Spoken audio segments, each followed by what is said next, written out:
So it's been almost a year since I did my last Dauntless video, and for very good reason, which will be explained in this video, but a ton of stuff has been going on in this game. They've made a lot of changes, and well, let's talk about this.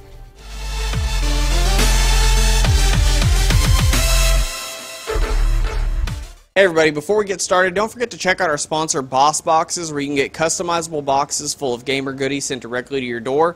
Use coupon code AverageGamer in checkout to get 10% off your purchases, and sign up now and you can actually get your hands on the October box before they're all sold out. Thanks. Hey everybody, Brandon here, and to kick things off, I'm going to go explain to you guys why I have not done any Dauntless videos for about 7 months. It's been almost a year since I did my last Dauntless video. I had originally planned on doing a bestiary series for the Behemoths and Dauntless, kind of telling people tricks on how to defeat all the different Behemoths, figure out their patterns and ways to take them on solo or with a group. And that was a series I was actually really excited about, and it's still one I plan on doing. The reason I haven't done videos on Dauntless, it's been for a couple different reasons. I realized after I did that video on Dauntless, it was still in closed beta. It was getting ready to come out of closed beta into open beta. More people were going to be playing this game, but I realized they were going to be doing a lot of changes to these Behemoths and their patterns.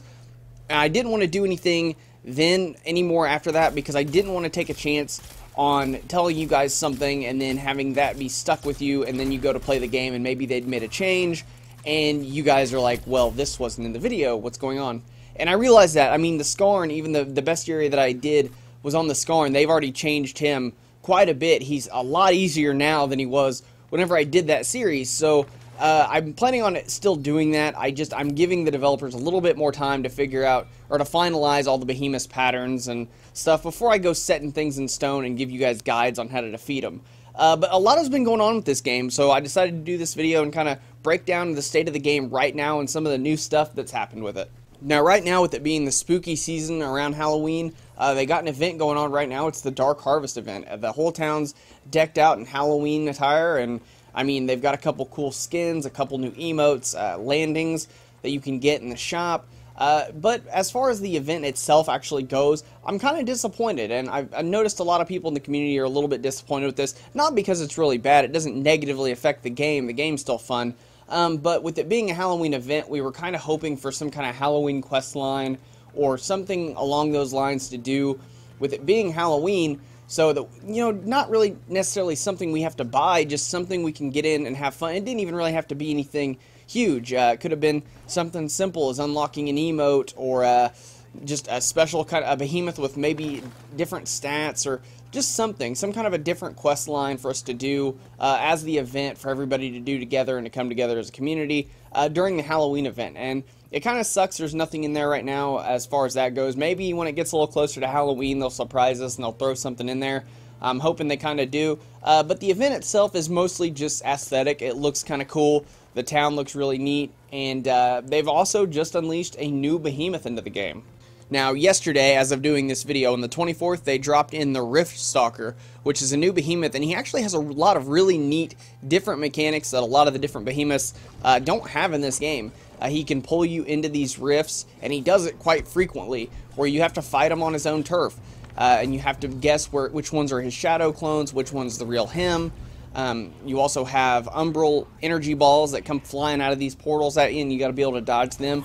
And this is the kind of Behemoth that I really like to fight, because I'm really into getting in and getting out and high DPS when I'm in there and trying to avoid damage.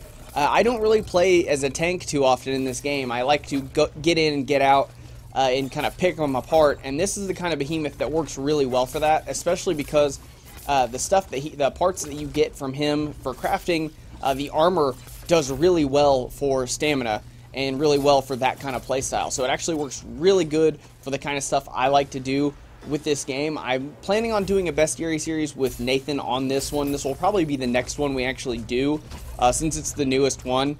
So look forward to that. We're still trying to figure out all of its patterns and work together to figure out the best way possibly to take this on before we go putting out a guide, because, I mean, it's still relatively new, and it does have quite a few bugs, but nothing too awfully bad. But moving on. Also released not too long ago, I think it was just a few weeks ago, they launched the quest line so you could actually get repeaters, which are guns that you can use in the game. And this is the first full-blown ranged weapon they've put in the game. Most of the weapons in this game have all been melee weapons. Some of them do have ranged projectiles, but you have to build up charges in order to be able to use them.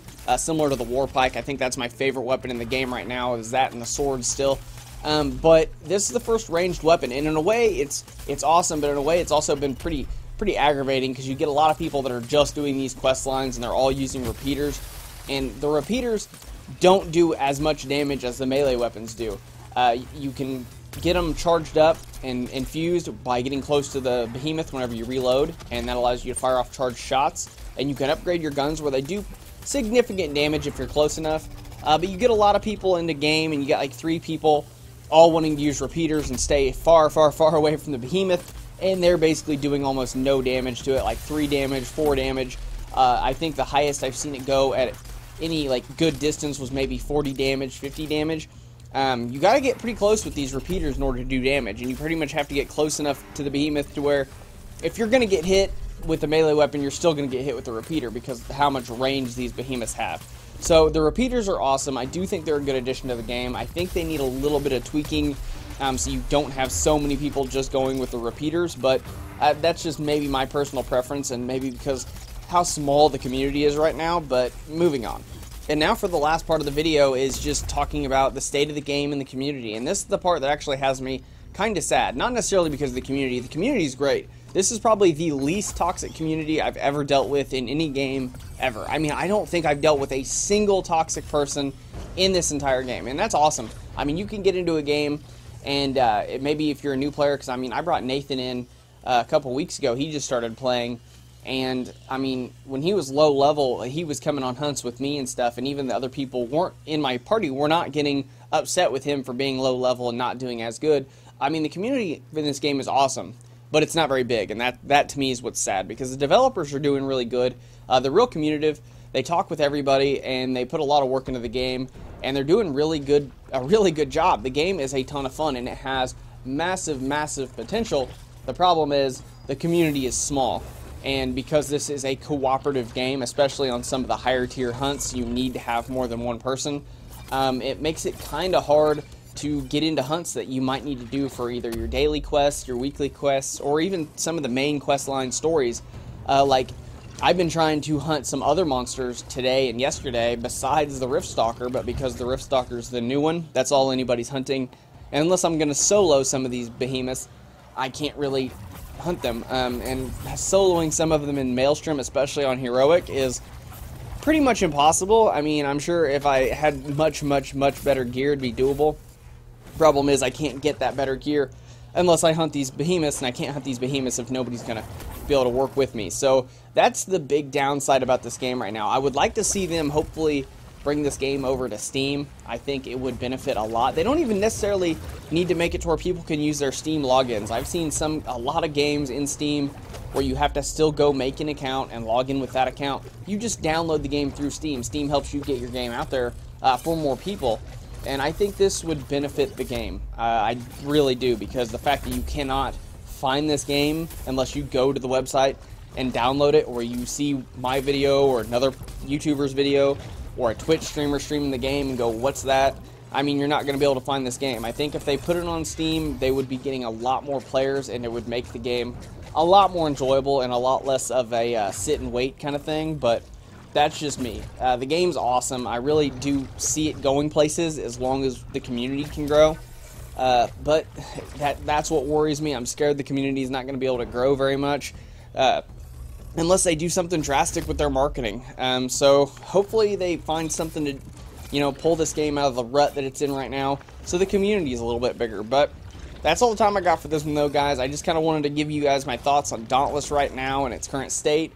And what's going on in the game right now. But I hope you guys enjoyed this video. If you like this video and you want to see more, please click that red subscribe button.